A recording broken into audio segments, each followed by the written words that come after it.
Welcome everybody to the Alternative Investing Club. My name is Daniel Homland. Today is July 25th, 2025, and we've got a great topic for you today.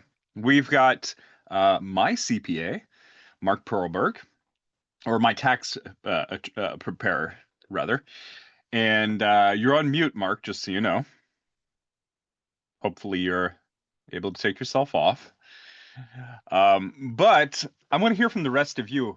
First of all, just shout out to let me know how you're doing. If you and in the chat, go ahead and put where you're coming in from. So why don't you join? And actually, if you have a topic that you want to talk about, take yourself off mute and let us know what that topic is. Otherwise, go ahead and put in the chat where you're coming in from. See Cynthia from Northern California. Shout out there. I'm Santa Rosa. I grew up born and raised in Santa Rosa, Cynthia. So Ryan, he's from Hillsboro, Oregon. That's where I live now. And then we have Brandon from Folsom and Chris from Hillsboro and Shiva from Gilbert, Arizona. Anita from San Jose, Bob from Portland, and hey, my son came in. Levi, can you shut the door, actually? Thank you. Yeah, oh, yes, you're from Hillsboro, too. All right. Mark, are you there? It looks like your picture's frozen.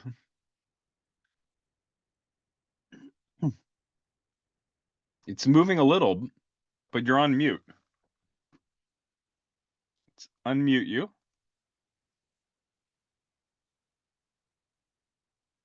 And we'll get started in just a moment as soon as Mark is able to unmute himself. He told me he was traveling and he was at a... There we go. Hey, Dan, is that can you hear on me the through phone, my Mark? phone? Yes, loud and clear. Yes. Good. And you can share Great. your screen too through Zoom. Great. Yeah. So I figured the screen share will be a little lagged, but that's fine. At least we get the audio is going to be really helpful for you guys. So we'll use phone audio just like the good old days, like back in 2010 when phone was our main source of communicating via audio. And yeah, I can share my screen whenever you're ready to jump into things. Yeah, why don't you start sharing it right now and we will kick this off.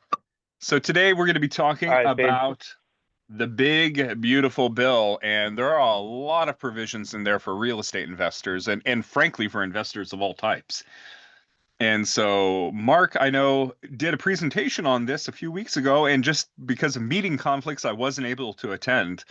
So I'm looking forward to getting your take on the big, beautiful bill, Mark. Okay, I haven't seen it yet.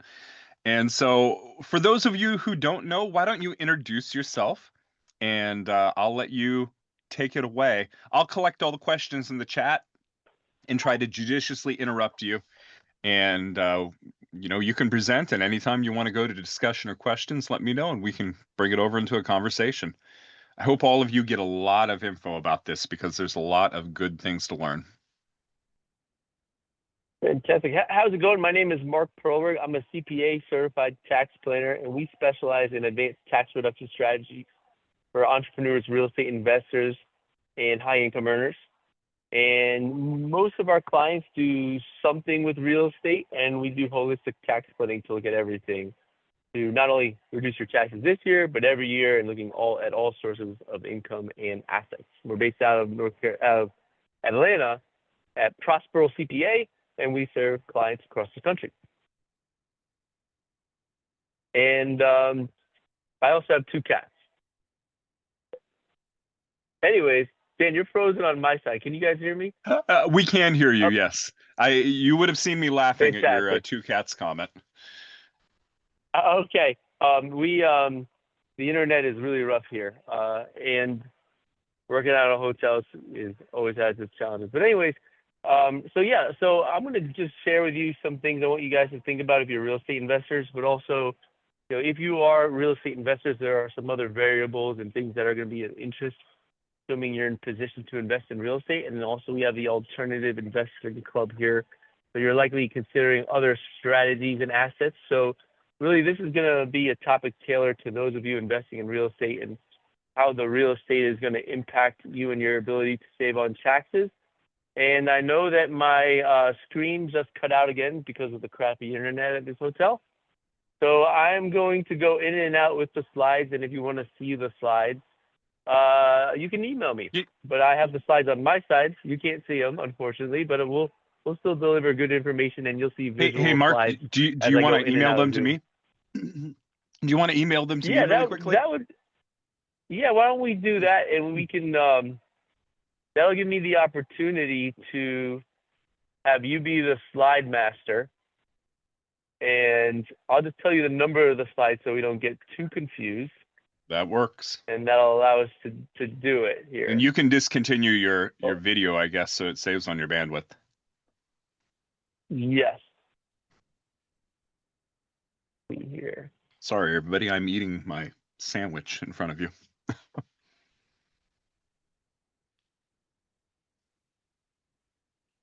So while Mark is doing that, how many people right now are actively involved in a real estate investment in this club? Go ahead and put it in the chat. I also want to get, I got a number of emails from people this week saying that they weren't able to register when they were connected to the Intel network.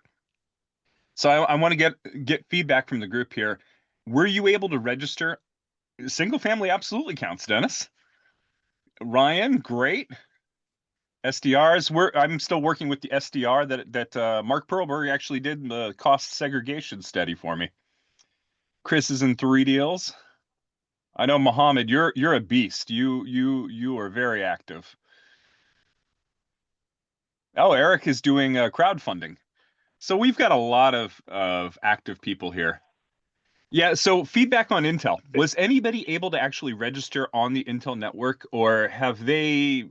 It's very it seems to be spotty. It's very hit or miss. Sometimes I'm having to reload the page several times, and one time it works, but most of the time it doesn't. And it either your link or Zoom link. I don't know what they're doing, but yeah, it's been very difficult. Well, it's interesting because, you know, I wouldn't think that Intel would block Zoom links. Yeah, I don't know what's going on. I don't know what's going on there. Anyway, you know, my best advice is go to the website, put your Gmail or Outlook or Yahoo address in there, and you know you can get the invitations on your personal email account, because I've not gotten anybody who said that they weren't working that way. And of course, try disconnecting from the VPN. Thanks, Mohammed. All right, Mark. All right. Did you send that? You know, I don't know if my oh no. I don't know if my internet connection is even. Can you hear me? I think yes. Yes, I can hear you. I don't even know if my internet connection. I don't even know if my internet connection is even strong enough to send the PowerPoint right now. So I'm going to keep on refreshing it and sending it as we talk.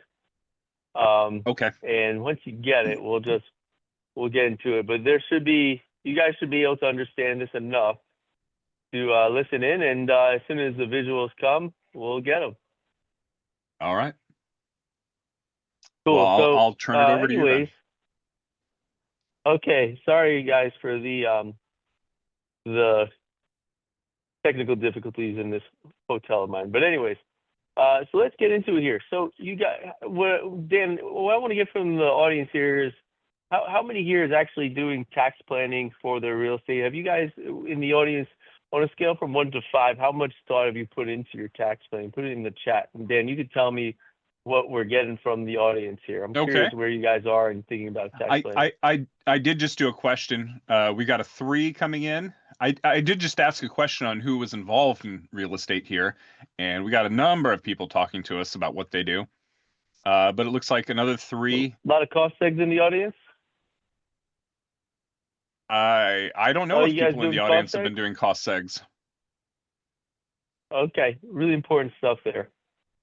Okay. And okay, so let's get into it here. So we're going to talk about how the One Big Beautiful Bill Act is going to impact those of you for as real estate investors. And there's some really important stuff to keep in mind here. And what I want you to, here's what we're going to talk about today. We're going to talk about how, obviously I'm sure you've heard by now about 100% bonus depreciation and what that means for you in cost seg and how much you can save on taxes if you're doing cost seg. We'll even talk about some foundational concepts with that if you haven't heard of cost seg. Other miscellaneous information in the bill you'll want to know that is indirectly tied to your real estate. How to save in taxes without compromising your business and financial strategies. And then we're also going to kind of touch on how we can really maximize our savings here with advanced tax planning and being aware of the One Big Beautiful Bill Act, all that beautiful stuff, and really tying it all together for not just current tax savings, but long-term tax savings. Sound good?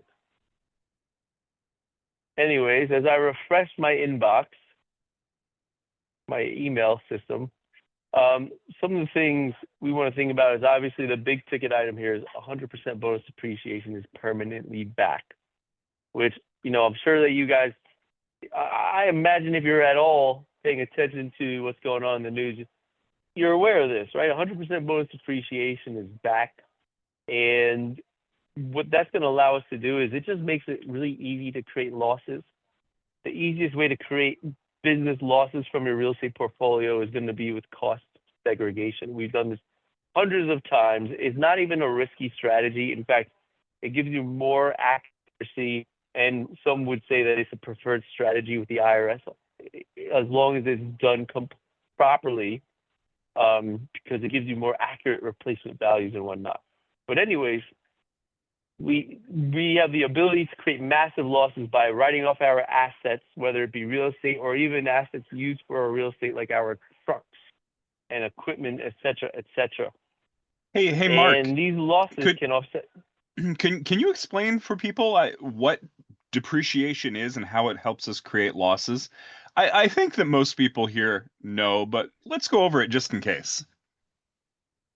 Yeah, let's start from the very basics here. So cost segregation is when you're writing off an asset for the wear and tear, the reduced value of that asset. So if I buy a truck from day one, it's in pretty good shape, but it's going to diminish in value, so I lose that asset over time. So I'm writing off the asset over time. The depreciation is to account for the wear and tear and reduced value of that asset. So normally, before we think about bonus, you're writing off your truck, your 6,000 pounder over truck over the course of 5 years. Time to write it off.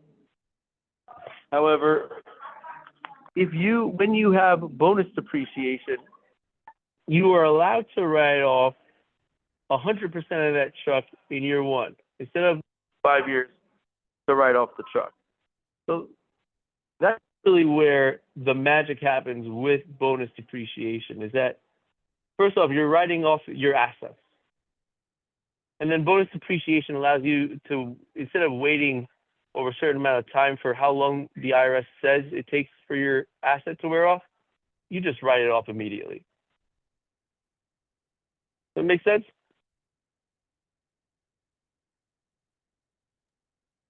I think it does. If anybody has questions about that, of course, feel free to put it in the chat and we'll ask them.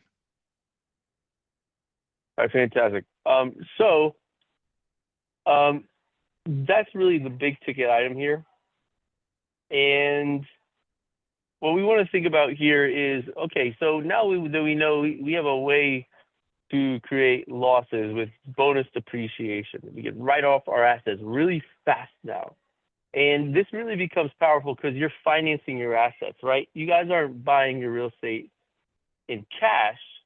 You're putting 20% down, sometimes as low as 10% down when you get a second home mortgage, right? And your trucks, you're not paying for the truck in cash most of the time. Usually you're financing it over time. So think about the opportunity here that you're not paying upfront for the asset right away. However, you get to write off the asset right away. And that's where you have this really nice situation where you're writing off an asset, but the cash that leaves your pocket is a lot less than that. So I'm paying $200,000 down on a $1 million property, but I can start accessing the depreciation on that right away, regardless of how much money I put in as a down payment.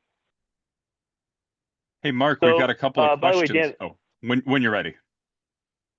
Oh, I just sent you. I restarted my computer as I was talking, and I now was able to send you the slides. Okay. So you can start sharing the slides as we talk. I've got them. I'll start sharing them in a moment. Whenever you want to take questions, we've got a couple on depreciation.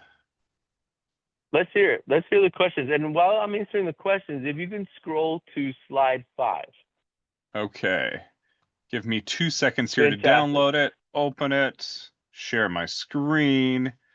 Boy, we're on top of this. This is a professionally run club here today. Yeah, Thank you it's quite so an much. operation when you All deal right. with spotty internet. It can make life very hard. All right, we'll put that there. And by the way, go ahead. Fantastic. We're on slide 5. Slide 5. Beautiful. What was the question? Yeah, let me pull those questions up here. The first one is from Manju. He's asking, is depreciation in the passive bucket, and when can we use it? Great. So let's go to slide. Actually, let's talk about passive income here. So if you don't have real estate professional tax status, which would mean that you or your spouse is working full-time in real estate, then you can't use your real estate losses to offset ordinary income of your W-2 or your business. Unless the only other carve-out is for short-term rentals. So what's the value here? So you guys probably aren't going to be as excited about the ability to have bonus depreciation, but there's still some opportunities because the passive losses you can create in your business, at least in your rentals, that'll offset the revenue, not only from your rental property, but other rentals. It'll ensure that you maintain a cash flowing property, that you're not paying taxes on the positive cash flow. You can also use the passive losses from your real estate to offset real estate capital gains. And that could be from another property. So let's say you have a property that's selling at a capital gain of $200,000.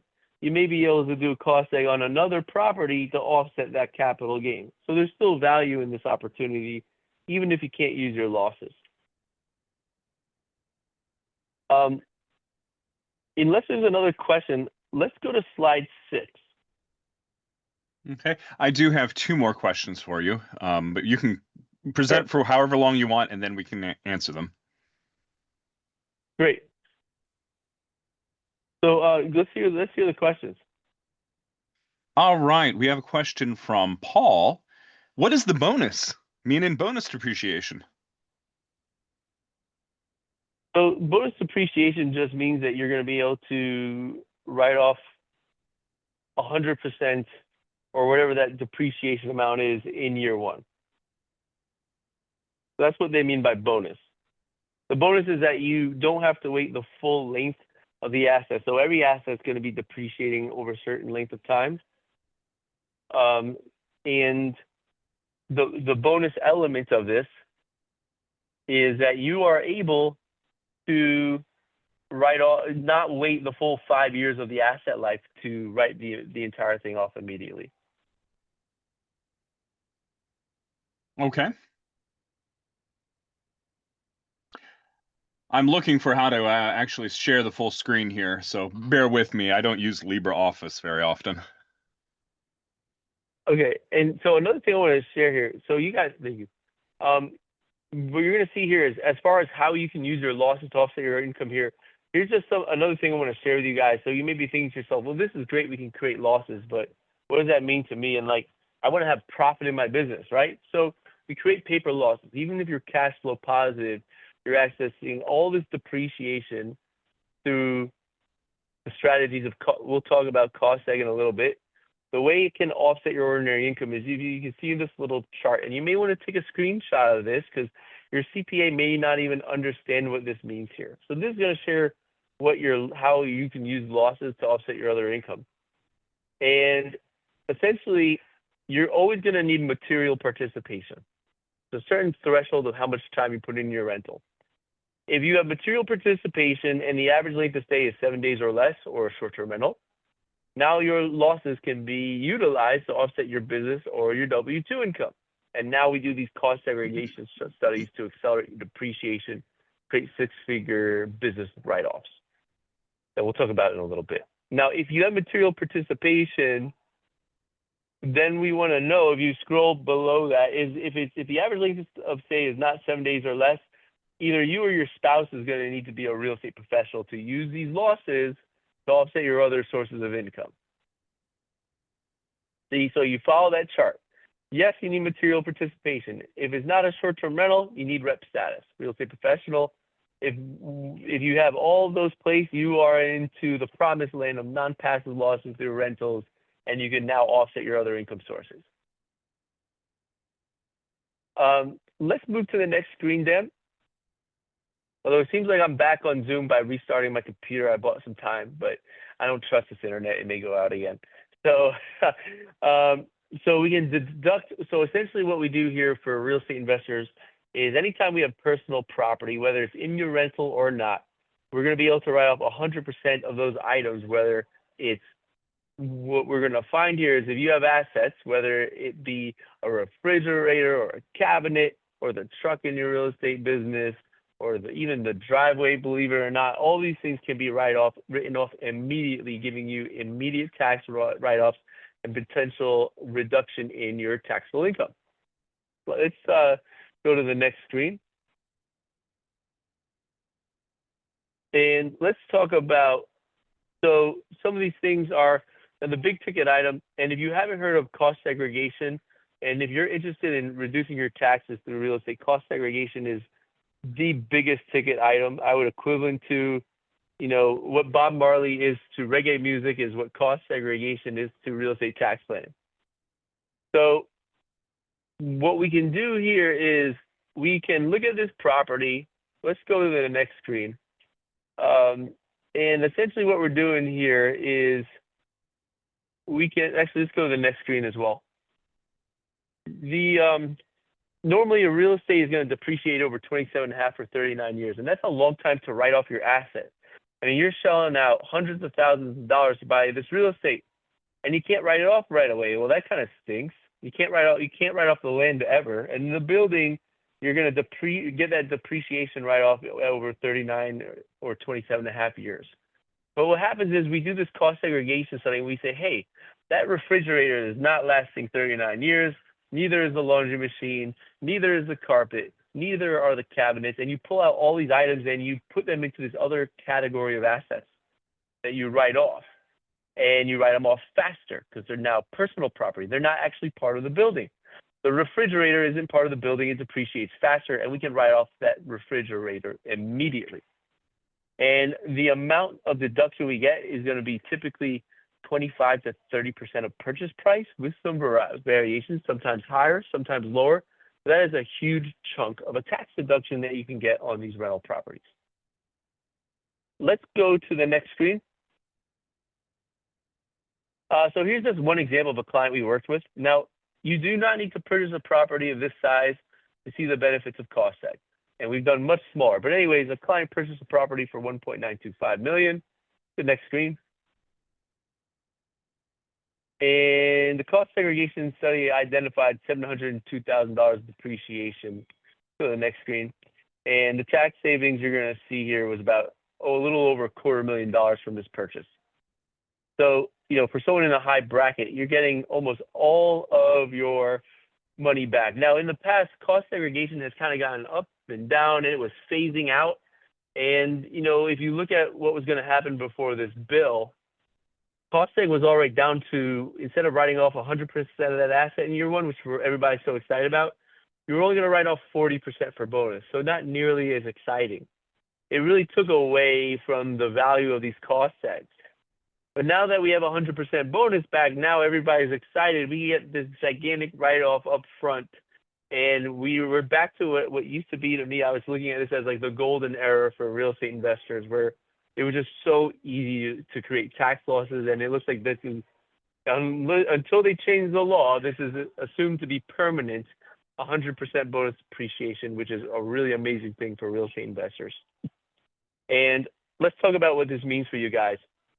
So as bonus was phasing down, what we did was we had to raise the price by which it made sense to do a cost segregation study. So if you have like a $250,000 property, 40% bonus wasn't very exciting for us, right? You wouldn't be able to get that much of a deduction if you're only writing off 40% of those assets up front. So we needed to look at least $500,000 of a purchase for this to make sense at all.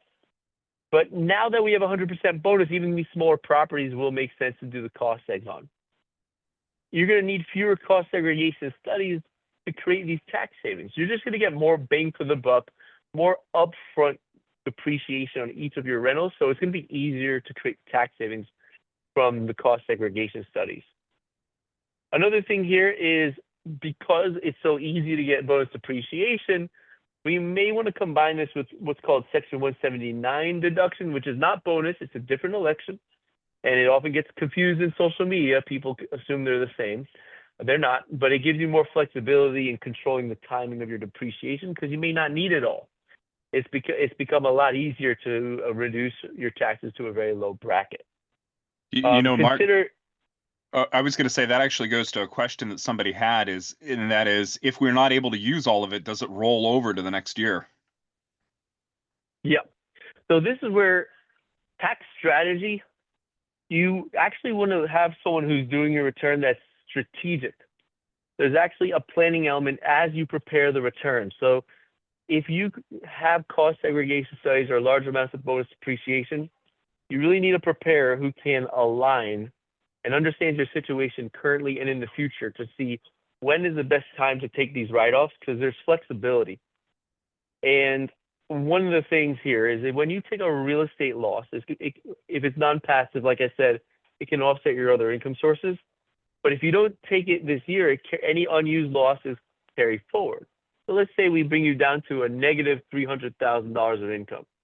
Those unused losses are going to carry forward, but they change the nature when they're carried forward, unfortunately. That's not true of other business laws, but with real estate, when they're carried forward, they're no longer non-passive in the carry forward, and they no longer can offset your W-2. So they're not nearly as valuable if you go below zero. So, we want to hit that sweet spot. We want to get you to that point where you can still use your standard or itemized deduction, because if you don't use it, you lose it. And maybe we want to get you your child tax credits, because if you don't use it, you lose it. So we want to at least have some income, because after a certain point, the depreciation is completely useless. We might as well stretch it out a little bit so it's all continuously offsetting your income and creating savings instead of just chipping away at an amount that's not even being taxed. So timing is imperative here as we make these depreciation elections. Some other variables we'll talk about that are going to be kind of aligned with this on the timing and there's a depreciation strategy that your preparer should be aware of. Another thing here is for some of our clients here, if you have the ability to take advantage of these depreciation deductions, you can consider reducing your quarterly payments immediately. If you're a business owner, and even if you're a W-2, you can adjust your W-3s or maybe form W-4, sorry, but you can adjust the withholdings that are coming out of your pay stubs. So instead of waiting until someone does your return in April of the following year or even later, you can see the immediate benefit of the tax reduction. If you know that you've eliminated your federal taxes, instead of waiting for the refund and giving a tax and interest-free loan to the IRS, you can reduce the withholdings now, and now you have more money to further invest, build your wealth, or even buy more assets that will create more tax savings down the line. That's a really cool idea to consider here. Again, just emphasizing you can use cost segregation as a great capital gains planning strategy to offset other real estate capital gains. And what's really exciting for us, and this is something you're not going to hear anyone talk about, you're not going to see the TikTok gurus on this one, is we have this wonderful interception where we have the Biden's Inflation Reduction Act, and we have the ABBA, One Big Beautiful Bill Act, intersecting at the same time before the Inflation Reduction Act phases out, where we can take advantage of 100% bonus and all these energy incentives together in a single strategy with solar panels. where we're getting tax credits, we're reducing our energy costs, and we are getting 100% bonus depreciation on our panels. It's just insane what we can do. We have one client who's buying a $40,000 panel for a short-term rental. He's paying for the energy anyways. $25,000 tax credit between federal and state. So he's only paying for, sorry, $25,000 from South Carolina, $30,000 from the federal taxes. So 55% tax credit. Paying for 45% of this panel, and it's going to save him $80,000 in energy, and he's writing off the panel. That's just insane what you can do when you factor in all this. And the solar tax credits and incentives are going away. And now, if you really want to take this to the next level, and for those of you listening who have paid more than $200,000 in taxes over the past 3 years, with a lot of our clients, what we're doing now is we're helping them buy panels to rent out to other people. And we're setting that up. And you can actually get back, you can not only eliminate 75% of your current year taxes, but 75% of each of your prior 3 years of taxes with the solar energy tax credits. And, you know, the government's paying for 40% of those tax credits, of those panels. So you're getting, essentially, you can either pay the IRS or you're buying the panels at a discount net of the credits and even getting back with prior year taxes if you didn't do enough tax planning. So really exciting advanced planning opportunities because of the intersection of these two bills, when you can take advantage of both at the same time for a limited time. Hey, Mark, when are the energy credits going away exactly? They're already phasing out. You know, I really want to give you guys a clear answer in this. Unfortunately, we're awaiting some executive orders. And I believe the residential, like for your primary, is going to be gone this year. And then the other ones are like, essentially, it depends on the year that it started. It has to be started with a certain time frame. I'm still waiting on clear guidance on this bill. I've seen a lot of kind of contradictory things. And it's a 900-page bill. I haven't had a chance to give you incredibly clear guidance, but these opportunities are quickly going away, and we're helping our clients take advantage of it before time runs out. Okay. We have a question from Sujay, and he's asking, if you take the bonus depreciation, are you on the hook to hold the property until it's completely paid off? If you sell the property before that, will you be expected to return the bonus depreciation claimed in the first year? Great. So we have the, with bonus depreciation, you don't have to hold it for 5 years, but whenever you sell that property, the depreciation is recaptured. So you write off $100,000 in bonus, you sell it down the road, you can assume that you're going to be paying recapture of $100,000. However, sometimes if there's enough meat on the bone to do the analysis, you can say, okay, we're selling our property. Let's go back to this refrigerator example. Well, we have a 5-year-old fridge. You know, the value of that fridge when we bought it was $1,000. Nowadays, the value of the fridge 5 years later, it's got some stains on it. Ice machine may not be as valuable, so you can actually assign a smaller value. So you may be able to not pay recapture on all of the bonus that you've taken in the past. But yes, it is recaptured. Okay. You do not. It doesn't have to do with you paying off the loan or not. Those two concepts are unrelated. All right. And he has a follow-up question also to score a reasonable bonus depreciation to offset W-2 income. The property value has to be reasonably high. Is that the right understanding? Typically in the range of 10 to 15% of the value of the property. So he's, let's see, also to score reasonable. I'm not sure I quite understand your question, Sujay. Maybe if you could put some clarification in there. Mark, if you understood that, are there any limitations on the price of the property with bonus depreciation? So in the law, there's no limitations. So really, it's a case-by-case scenario where we just want to make sure that the return on investments is appropriate for the procedures. So if you're going to invest $5,000 into a cost tag, we want to make sure you're saving at least $20,000 from the accelerated depreciation in that scenario. So it's a case-by-case basis analysis, depending on the property, features of the property, and what your tax bracket is. All right. And Dennis is commenting here that the EV tax credit is going away in September this year, FYI. Yep.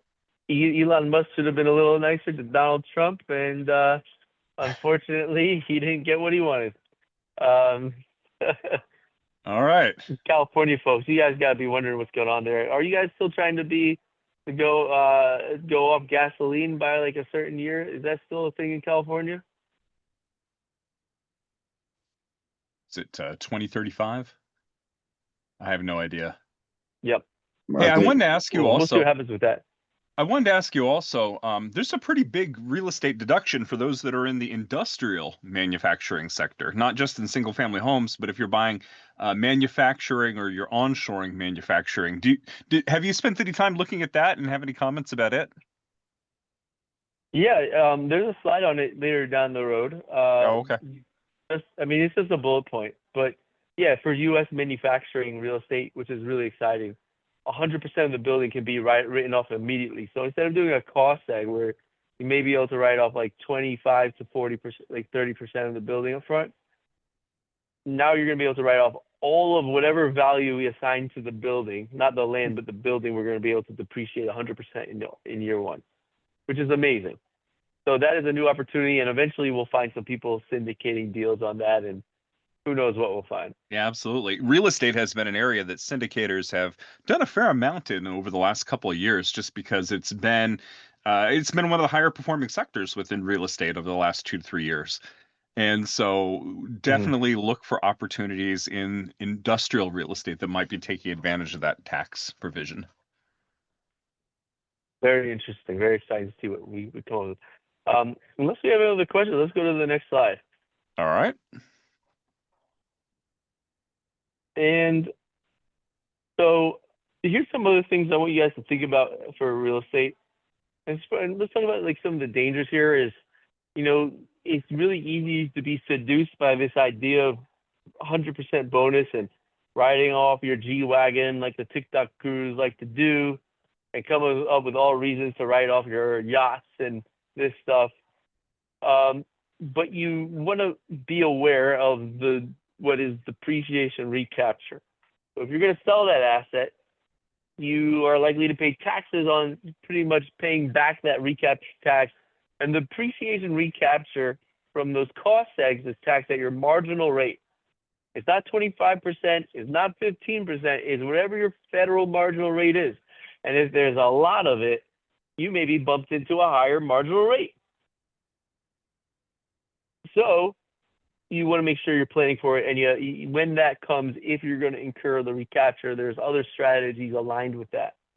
Also, most states are not going to conform to bonus. So before you jump up and down and sell or brave about 100% bonus, especially for you California folks, you're still going to be paying taxes on the California side. In most states, they may give you some of the assets deduction, but not all of it up front. So you may be surprised to find that you're not seeing nearly as much of an advantage on the state side. And besides the fact, California doesn't even conform to real estate professional tax status.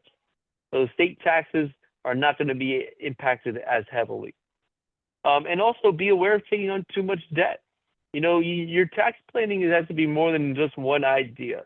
It's about more than just accumulating assets that you can write off using other people's money, right? Because those assets may not be aligned with your business, and the debt creates a risk. And then also consider and be aware of what I call phantom profits, because you still have to pay for these assets. You still have to pay for your G-Wagon or whatever assets you have and your real estate, and you're accumulating debt. And my concern for some of these folks here who are a little bit overzealous about the idea of eliminating taxes with bonuses, eventually your money's going to be going to pay off all your debt obligations, and it's not going to be 100% tax deductible. You provide off the interest, but when you pay off a debt, it's not a tax deductible event. So you're losing money. Money is leaving your pocket, but you're not getting a tax deduction for it. So what's going to happen when you're cash flow negative, because you're paying off all this debt, but you're actually showing profits on paper and paying taxes on your profits?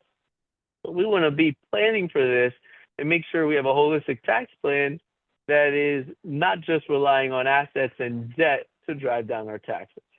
Mhm. Let's go to the next slide. Hey, Mark, can I throw another provision in really quickly, or at least mention it that I find exciting? Yeah. I think I've told this story to people that are here in this group, but when my grandparents passed away, we ended up losing our family farm because at the time the estate tax exemption or the gift tax exemption was, I think, at $600,000. This was in the 90s. And one thing that the Big Beautiful Bill does is it actually increases it. It's been steadily going up ever since then, so it's quite a bit more than it is now. But the Big Beautiful Bill has extended the estate tax exemption. So if you have a property or land that your parents own or somebody in your family owns, the exemption is now at $15,000 per or $15 million per person, or 30 million for a couple. And if my grandfather had lived to the ripe old age of what would it be right now, like 113, if he died this year, that family farm, which had been in our family for 121 years, we would still have it. And so that is actually exciting for people that want to leave inheritances to their children or to their heirs. There's a much larger estate tax exemption from the Big Beautiful Bill. Yeah, All right. what happened was they were about to cut it in half if they didn't come up with the new legislation. So there was intense pressure because if the estate exemption got dropped down to 6 million, a lot of people would be in a really rough spot. Some other things so that's a really nice win. Also, some other things, 100% bonus on non-residential manufacturing, which we talked about. C-stores or convenience stores and gas stations are also 100% deductible. They always were going to get you that bonus depreciation amount, but when it got down to 60 and then 40%, not as exciting. Now we can write off all of our C-stores as well, and there are ways to invest in those. Maybe we'll find someone for you to bring in on that. And high depreciation on mobile home parks has always been a thing from cost sides. And it's just something to think about as an alternative strategy if you want to gain access to lots of depreciation. Let's go to the next slide. All right. The advantages going away. We talked about the solar phasing out. Let's go to the next slide. Okay. And let's talk about the Trump accounts. The Trump accounts. This isn't going to be active until next year, but it's a neat way where you can put money in a tax-deferred account for minors. You don't need to be there. They don't need to be your dependents. You don't need earned income. When the money goes tax-deferred and the money comes out, it's taxed at your capital gains rate. Really neat. Now, this is obviously not attached to real estate at all. But for those of you listening, you're of the similar demographic that wants to win the game. And you can use these Trump accounts to pay for lots of things like job training, education, starting of a small business, first-time home purchase. And likely when you take the money out, there's a way where likely the people taking the money out are in the 0 to 8 gain cap gains bracket. So it can almost grow like a Roth. So that's going to be a really neat thing. And if you have a child born between 2005 and 2009, the government's going to put $1,000 into it when you're born.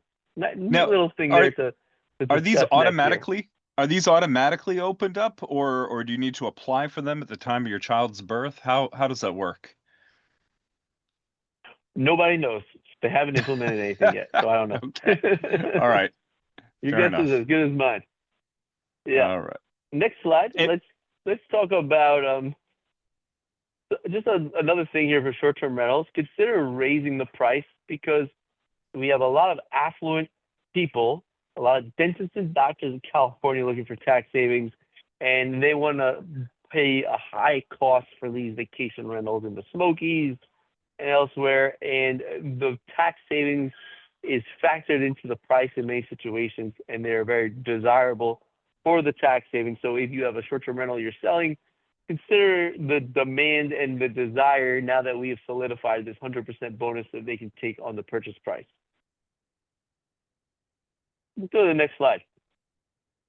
Other changes that clients care about here. We have this SALT cap where you can now write off $40,000 of state and local taxes against federal. As long as your income is $500,000 or less. And now here's where we can align your depreciation strategy with your real estate strategies. You get some cost seg losses, or maybe even do some advanced strategies like hire the kids or set up some tax deferred accounts and hire the spouse to manage the real estate, bring you down to that sweet spot of $400,000 or $500,000, and now you're writing off $40,000 of your SALT deductions, right? Your state and local taxes. Maybe we time the bonus so you get that every year, even if you're not buying more assets. So that's a nice win here that just sweetens the deal to keep you in a certain AGI level here. Here's another one that's SALT is state and local taxes. So your personal property taxes, state taxes coming out of your W-2, personal property taxes paid from county, et cetera, et cetera. You only have to write a 1099 if you pay someone $2,000 instead of $600. Less work there. Renewal of qualified opportunity zones is really exciting as well. Great capital gains planning opportunity, and where you can essentially have like a supercharged Roth or IRA where the money grows, the exit is tax-free. This is going to really be exciting starting in 27. In mid-year 2026, if you don't know anyone, I'll send you some guys, Dan, to talk about QOZs, because you could start deferring.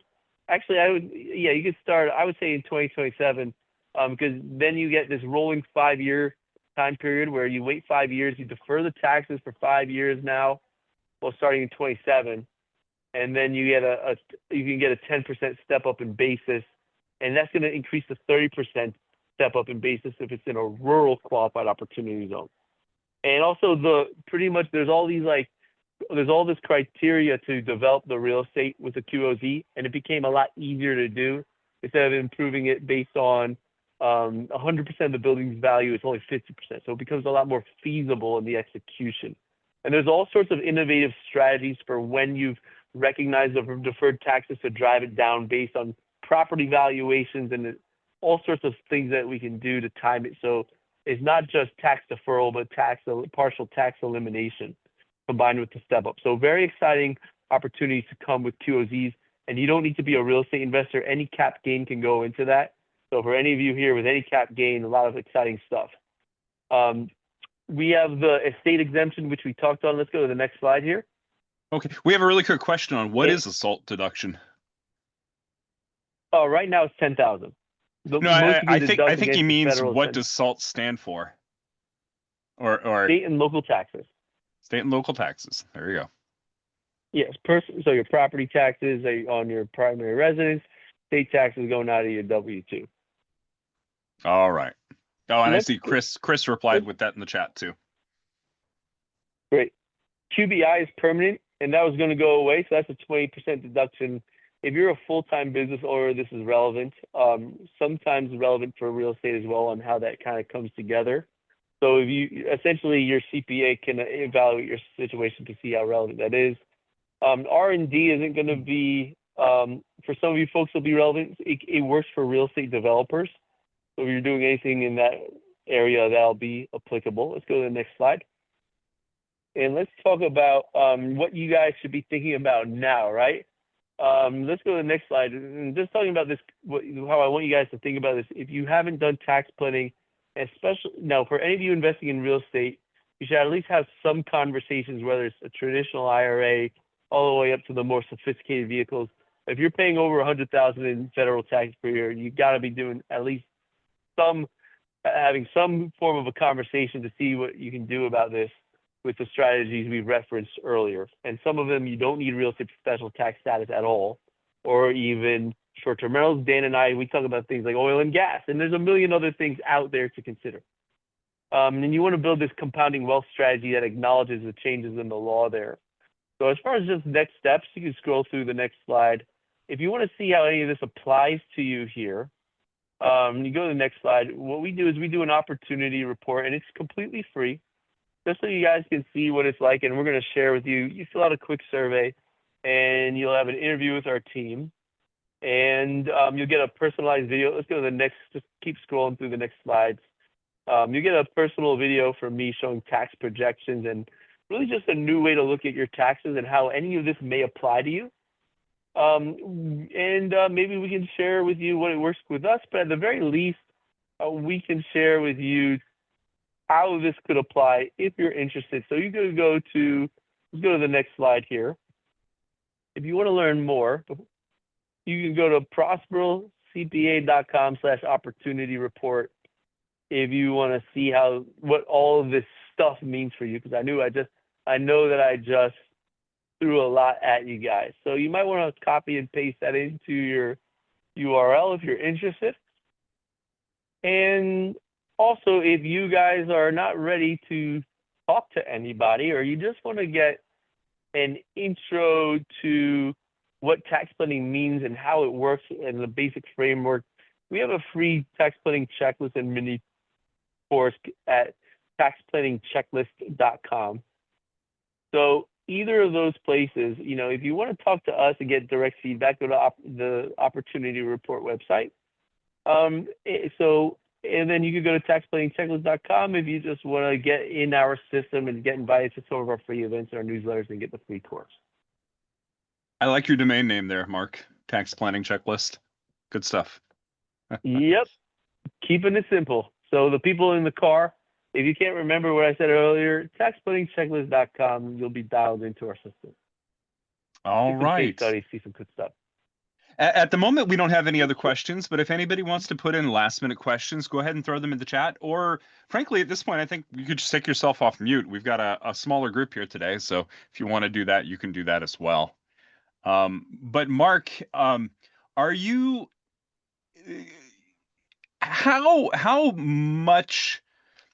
How big is this bill for real estate investors? I think my biggest takeaway is that there is the 100% bonus depreciation, which is coming back.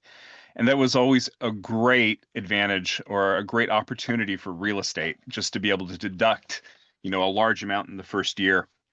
Aside from that, do you see this as being something that's a big advantage for real estate investors, or is this, just changes as they come? It's monumental for real estate investors because the greatest advantage of real estate investing has always been the depreciation. And bonus was phasing out and down. And now we've locked it in. So we, in the past, we saw on the horizon the bonus phase out. And, 100% bonus is a relatively newer concept. So we're like, oh, well, this is nice. Let's take advantage of it while we have it. Well, now it's set in stone, at least in the current law. There's no more phase outs. So what that means is it's really easy to create tax losses from your real estate now. And you can compound those losses and grow your wealth very quickly with this. And you can use those losses not only for offsetting your ordinary income, but for some capital gains planning to ensure you may not pay taxes on your real estate cap gains events. So it's a really huge win for real estate investors. And then the other things can tie into it. I like the SALT cap, but that's a $40,000 deduction. It's not incredibly life-changing. And it's going away in 29, believe it or not. It's a temporary opportunity. So it's pretty big for you guys. We've had 100% bonus in the past, but now that it's locked in, it just means that you can do this for a longer period of time. So it is a big win. Okay. And I think, Mark, I'm going to be contacting you about looking at solar panels on my short-term rental. I've never gone through an evaluation for that, and I'd be curious to see what that turns up. Yeah, it's really cool. It's one of the few ways that you can reduce costs in your business and save money in taxes at the same time. Very few opportunities to do both at the same time. All right. So very exciting. As you guys know, at the end of every meeting, everybody takes themselves off of mute. So could you please do that now? Take yourself off mute and thank Mark for coming in and speaking to us today. Thank you, Mark. Thank you, Mark. Thanks. Absolutely. Happy to serve and share, and hopefully you guys have some good ideas and feel inspired by the tax savings opportunities that this bill has created, and the future is yours. And the IRS and the tax law just made it a lot easier for you guys to achieve your goals. Can I throw in one last minute question, Mark? Let's hear it. In your opinion, does it make sense, the solar panels make sense on a long-term rental, or is it just the short-term rentals? It's trickier with the long-term because they're probably paying the energy out to the county already. Mm-hmm. So it's trickier. If you don't have a tenant in place, you could probably become the person who charges the energy.